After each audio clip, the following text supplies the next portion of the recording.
जय माता दी। इन इन पापों की वजह से कलयुग का आयु कम हो रहा है। कौन कौन सा वो पाप है जिसके वजह से कलयुग का आयु कम हो रहा है?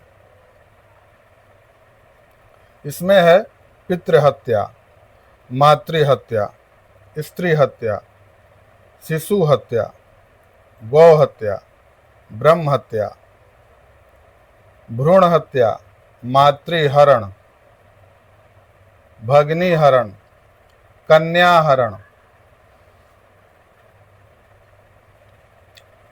भाई की स्त्री का हरण, विधवा स्त्री हरण, पराई स्त्री हरण, गर्भवती स्त्री हरण, कुमारी हरण, पशु हरण, भूमि हरण, पराया धन हरण, मलेच्छ वेश धारण, न खाने योग्य खाद्य पदार्थ खाना, अगम्य में गमन, अति निराश, कुटुंब वैराग्य, मित्र के साथ कपट, विश्वासघात, निम्न जाति के संग प्रीति करना, नग्न स्नान करना, नग्न शयन करना, मिथ्या भाषण, शास्त्रों की निंदा, गौ चारगाह, शमशान भूमि का उसके ऊपर कब्जा करना, माता तुलसी का पूजा न करना, भगवान विष्णु का पूजा न करना, माता पिता की भक्ति न करना। इन पापों के वजह से कलयुग का आयु कम हो रहा है। तो कौन कौन से पाप से कितना आयु कम हो रहा है? झूठ बोलने के कारण 5000 वर्ष, गंगा में नग्न स्नान करने से 1200 वर्ष, द्विज द्वारा अन्यत्र प्रीति करने से 3000 साल, मित्र से बैर के पाप से 6000 साल। इतने सालों में कलयुग का आयु कम हो रहा है इन पापों से, और इतने वर्ष घटित हो रहा है।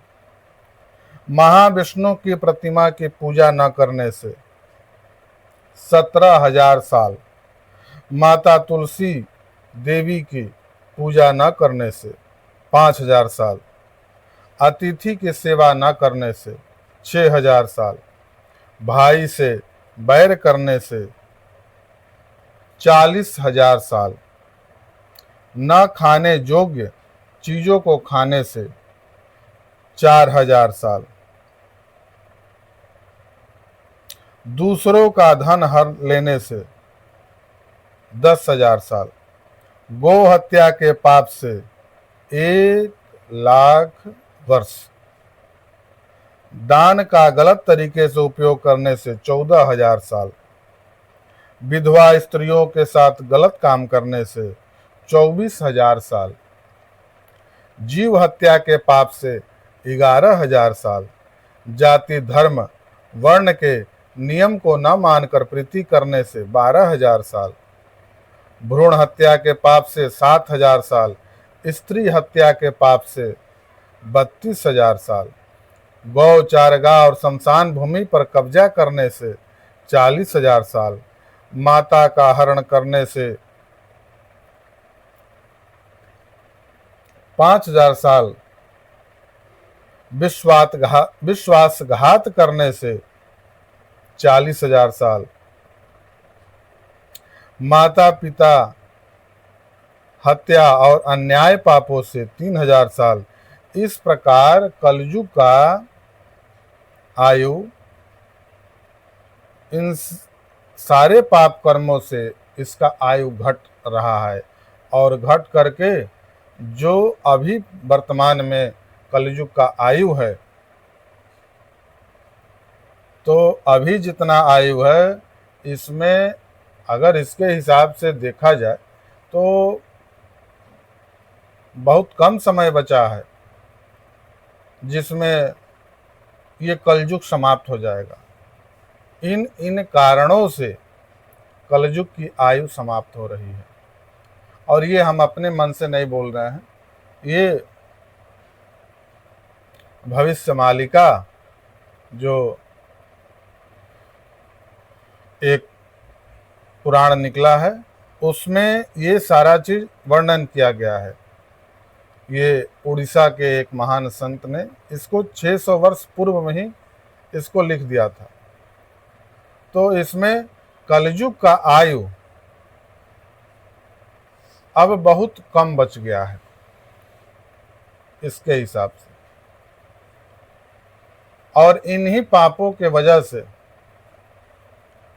ऐसा हो रहा है। तो इसमें होगा क्या, अब इसमें बहुत ही व्यक्तियों, बहुत मनुष्यों का, यानी कि पृथ्वी पर इस संसार में बहुत कम ही मनुष्य बच जाएंगे, बहुत कम ही मनुष्य या जीव जंतु बहुत कम ही बचेंगे। बाकी सब पता नहीं कौन कब रहेगा नहीं रहेगा। और इसका प्रारंभ हो चुका है 2025 से ही।